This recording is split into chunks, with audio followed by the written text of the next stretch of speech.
Hello friends, welcome to latest lease and lines. School bag పై Ishwar name రాస్తూ sketch వేయమని అడిగారు. నేను అలాగే వేస్తున్నా. స్కై బ్లూతో బ్యాగ్ను వేస్తూ, డార్క్ బ్లూతో ఫ్రంట్ పార్ట్ వేస్తూ, జిప్స్ హ్యాండిల్స్ను వేస్తూ, కొన్ని డీటెయిల్స్ షేడింగ్స్ ఇస్తూ, ఈశ్వర్ నేమ్ రాస్తూ పెన్సిల్తో షేడింగ్ ఇస్తూ స్కెచ్ వేస్తున్నా. ఈశ్వర్ నేమ్కు శివుడు అని మీనింగ్.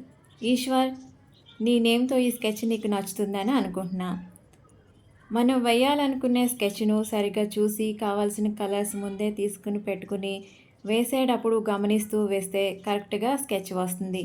నావి నేను వేసినవి మీరు ప్రాక్టీస్ చేయాలంటే టైడ్ సోప్ను ఒకసారి చూడండి. చాలా తక్కువ కలర్స్తో ఈజీగా వేయచ్చు. టైడ్ అని రాస్తూ లెమన్ వేసి ఆరెంజ్తో సోపు వేయడమే. మీరు ప్రాక్టీస్ చేయండి.